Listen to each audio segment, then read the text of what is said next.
எல்லாருக்கும் வணக்கம். ஒரு டீம் வந்து எல்லாருக்குமே பிடிக்குமான்னா, இந்தியன் ஃபேன்ஸுக்கு இந்த டீமை ரொம்ப ரொம்ப பிடிக்கும். என்னதான் அவங்க நமக்கு ஹார்ட் பிரேக் கொடுத்தாலும் ஐசிசி டூர்னாமெண்ட்ல இவங்க ஜெயிச்சுட்டு போகட்டுமா அப்படின்ற மாதிரி விட்டுருவாங்க. ஏதோ ஒரு வகையில் இந்த நியூசிலாந்து டீம் மேல ஒரு சாஃப்ட் கார்னர் இருந்துட்டே இருக்காரு. இந்த ஸ்வாட் அனாலிசிஸ் தான் நம்ம பார்க்க போறோம். ஃபர்ஸ்ட் நியூசிலாந்து டீம் எப்படி இருக்கு, அந்த டீமுடைய ஸ்ட்ரென்த் அப்படின்னு நமக்கு இது பார்க்கும்போது எனக்கு இன்னும் ஃபர்ஸ்ட் அந்த அந்த டீமுடைய பேஸ் அட்டாக் தான் ரொம்ப ஸ்ட்ராங்கா இருக்கும்னு தோணுது.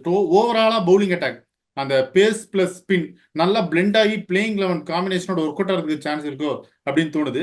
நீங்க சொல்லுங்க, அந்த நியூ பாலா எப்படி ஒர்க் அவுட் ஆக போகுது? நியூ பாலுக்கு வருவோம். அதுக்கு முன்னால் என்னை எப்பவுமே வியக்க வைக்கிற டீம் நியூசிலாந்து. ஆமா. அது என்ன காரணம்னா, ஒவ்வொரு டோர்னமெண்ட்லையும் அவங்க டீம் பார்த்தோன்னு வைங்களேன், மற்ற டீம்ஸ் கம்பேர் பண்ணும்போது ஆர்டினரியாக தான் இருக்கும், ஆவரேஜாக தான் இருக்கும். ஆனால் லாஸ்ட் 10-12 இயர்ஸில் எந்தெந்த டோர்னமெண்ட் ஆடுறாங்களோ அந்த டோர்னமெண்ட்ஸில் எல்லாத்துலேயுமே அந்த மாதிரி ஒரு டீம் பெஸ்ட் இன் கம்பேரிசன். அவங்க மோசமான ஓகே. டீம்னு நான் சொல்கிறேன். ஆனால் மற்ற டீம்ஸ் கம்பேர் பண்ணும்போது பெருசா இல்லாத மாதிரி தெரியும். ஆனா அப்படி வச்சுட்டும் வியக்க வைக்கிற விஷயம் என்னன்னா, அவங்க இதர் செமிஃபைனல்ஸ் வந்துடுறாங்க, அப்படி இல்லைன்னா ஃபைனல்ஸ் ஆடிடுறாங்க. ஆமா. நம்ம 2015 வேர்ல்டு கப்ல இருந்து பார்க்குறோம். 2015 50 ஓவர் 19. வேர்ல்டு கப்ல ஃபைனல்ஸ் ஆடினாங்க. 19 வேர்ல்டு கப்ல பேக் டு பேக் ஃபைனல்ஸ் ஆடிட்டாங்க. ஓகேவா? 23 50 ஓவர் வேர்ல்டு கப்ல செமிஃபைனல்ஸ் ஆடிட்டாங்க. அதுக்கப்புறம் 2021 டெஸ்ட் சாம்பியன்ஷிப்ல ஃபைனல்ஸ் ஜெயிச்சாங்க. ஆடினாங்க. ம். ஜெயிச்சாங்க. டெஸ்ட் சாம்பியன்ஷிப் ஜெயிச்சாங்க. ஓகேவா?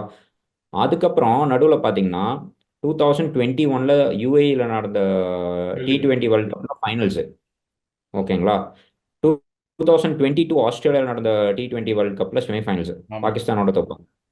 ஸோ அந்த மாதிரி பார்த்தீங்கன்னு வைங்களேன், ரொம்ப ரொம்ப கன்சிஸ்டண்டாக பெர்ஃபார்ம் பண்ணிட்டு வராங்க. இந்த மாதிரி டீம் வெஸ்ட் எப்படி இது பெர்ஃபார்ம் பண்றாங்கிறது ரொம்ப ரொம்ப வியக்க வைக்கிற விஷயம். ஆமா. நான் ஏன் இதை சொல்றேன்னா, இந்த வருஷமும் என்னோட செமிஃபைனல் டாப் ஃபோர்ல அவங்க இல்லை. ஓகேவா? ஓகே. ஆனா வருஷம் வருஷம் நம்மளை வீக்க வைக்கிற மாதிரி இந்த வருஷமும் வீக்க வச்சா நல்லா இருக்கும்னு நினைக்கிறேன். பட் ஆனா இந்த டீம் வெஸ்ட் மற்ற டீம்ஸ் கம்பேர் பண்ணும்போது அதுக்கான சான்ஸ் கம்மி தான். ஓகே. பட் ம். பார்க்கலாம், பொறுத்திருந்து பார்க்கலாம்.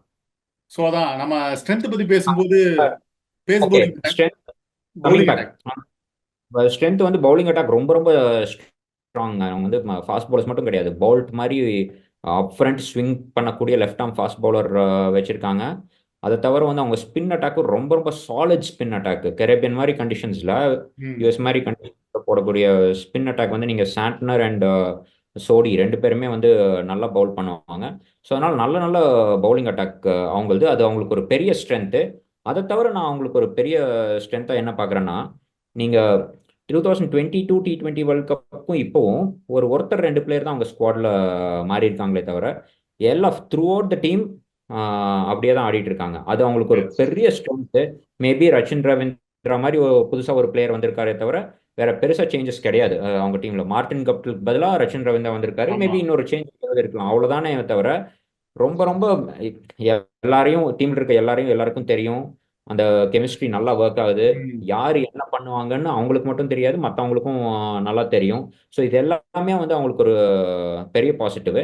அதை விட பெரிய பாசிட்டிவ் என்னன்னா, நம்ம சவுத் ஆப்பிரிக்கால டீம் பத்தி பேசும்போது பார்த்தோம்.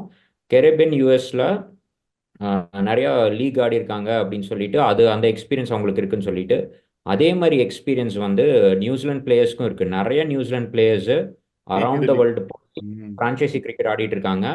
அது அஹ், பங்களாதேஷ் பிரீமியர் லீக்ல ஆடி இருக்காங்க, பாகிஸ்தான் சூப்பர் லீக்ல ஆடி இருக்காங்க, தி 100. ஸ்ரீலங்கா ஸ்ரீலங்காவில் ஆடி இருக்காங்க. நான் ஏன் பங்களாதேஷ், ஸ்ரீலங்கா, பாகிஸ்தான் மட்டும் ஸ்பெசிஃபிக்காக எடுத்து சொல்றேன்னா, 100 இருக்கு, பிக் பேஷ் இருக்கு, அதுக்கப்புறம் ஐஎல் T20 யூஏயில் நடக்கிறது இருக்கு. ஆனா நான் இது மூணு ஏன் எடுக்கிறேன்னா, இது மூணு spinner friendly conditions. So subcontinental. IPL தவிர, ஆமா, கிளப் கிரிக்கெட்ல இது எல்லாம் ஆடின எக்ஸ்பீரியன்ஸ் இருக்கும்போது உங்களுக்கு spinner friendly slow and low conditions எல்லாருமே எக்ஸ்பெக்ட் பண்ற மாதிரி கரேபியன்ல இருந்ததுன்னா, அங்க ஆடின எக்ஸ்பீரியன்ஸ் இருக்கிற நிறைய பிளேயர்ஸ் இருக்காங்க. அந்த மாதிரி கண்டிஷன்ஸ்ல ஆடக்கூடிய பேட்டிங் யூனிட்டுங்க இது. நீங்க பாத்தீங்கன்னு வைங்களேன், ஸ்டார்டிங் ஃப்ரம் கான்வாய்ல ஸ்டார்ட் பண்ணி, convoy, Kane Williamson, Rachin Ravindra, Daryl Mitchell, Daryl Mitchell, அதுக்கப்புறம் கிளென் பிலிப்ஸ், இவங்க எல்லாருமே கொஞ்சம் ஸ்பின்னர் ஸ்லோ கண்டிஷன்ஸ்ல நல்லா ஆடக்கூடிய பேட்டர்ஸ். ஓகே. ஸோ அதுவும் அவங்களுக்கு ஒரு பெரிய பாசிட்டிவ். ஸோ இந்த ரெண்டு மூணு விஷயம் தான் நான் அவங்களுக்கு ஸ்ட்ரென்த்தா பார்க்குறேன். இன்னும் ஒரு டவுட்.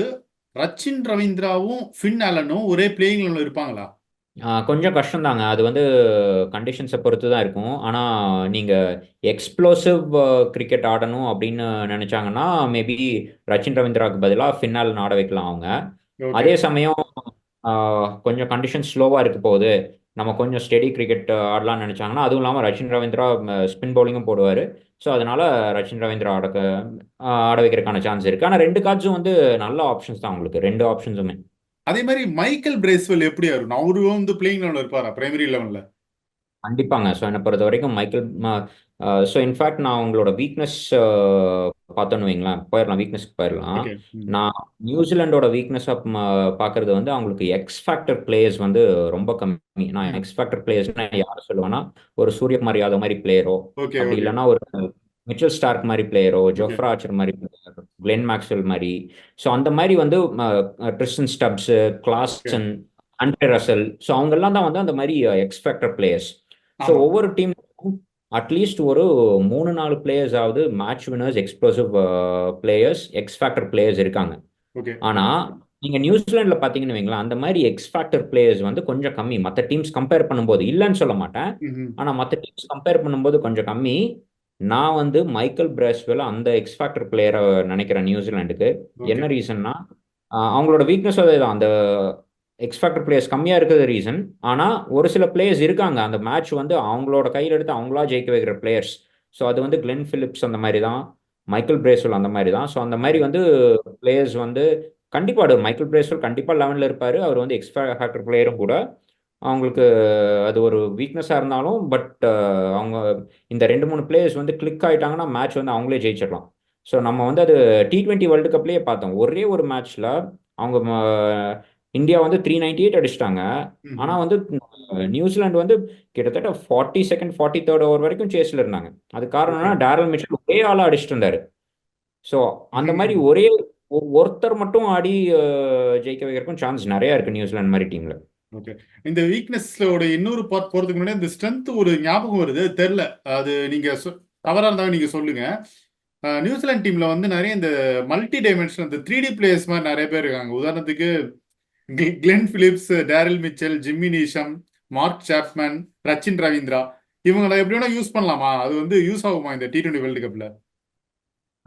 இந்த T20 வேர்ல்டு கப்பில் கண்டிப்பாக யூஸ் ஆகிறதுக்கான சான்ஸ் நிறையா இருக்குது. ஏன்னா நீங்கள் வந்து கண்டிஷன்ஸ் வந்து ஸ்லோ அண்ட் லோவாக இருக்க போகுது. அந்த மாதிரி கண்டிஷன்ஸ் ஆஸ் எக்ஸ்பெக்டடாக இருந்ததுன்னா நீங்கள் வந்து நிறைய பேர் பவுலும் பண்ணுவாங்க.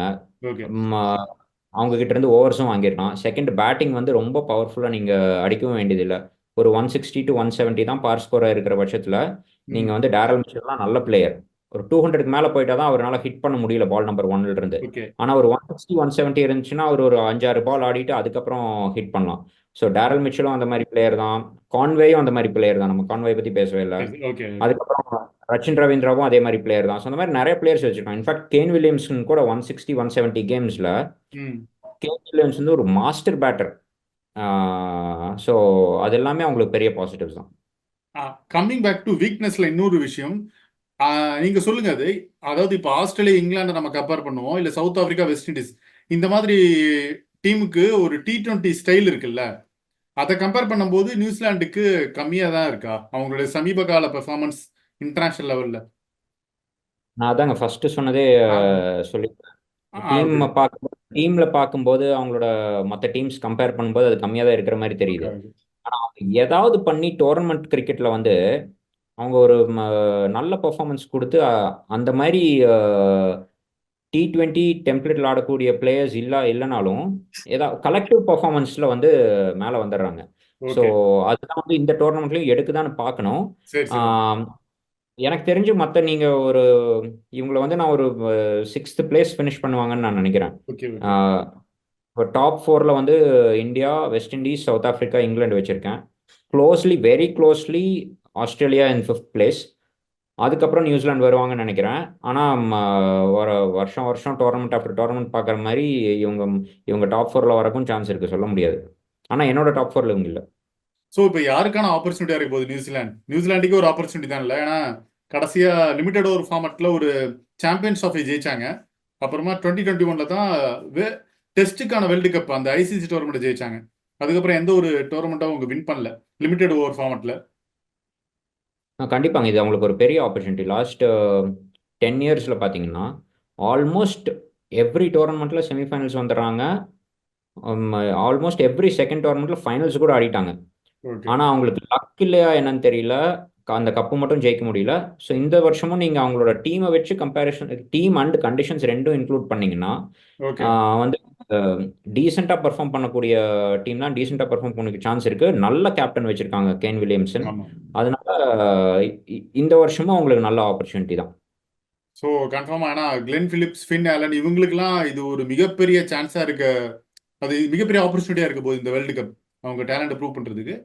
அப்புறமா ஃபைனலா நம்ம பேசுறது வந்து நியூசிலாந்துக்கான த்ரெட்ஸ் என்ன, உங்களோட ஃபைனல் வெர்டிக், நியூசிலாந்து எந்த இடத்து வரைக்கும் போவாங்க, ஓவராலா சொல்லிடுங்க அப்படி. ஸோ நான் உங்களுக்கு வந்து அவங்க பெரிய த்ரெட் என்னன்னா, அவங்களோட இந்த சின்ன சின்ன பீசஸ் வச்சுட்டு அவங்களோட எக்ஸ்பெக்டேஷனுக்கு மீறி தான் பெர்ஃபார்ம் பண்ணுறாங்க. ம். இந்த வருஷமும் அதே பெர்ஃபார்ம் பண்ண முடியுமா அப்படிங்கிறது தான் அவங்களோட த்ரெட், வேற எதுவுமே கிடையாது.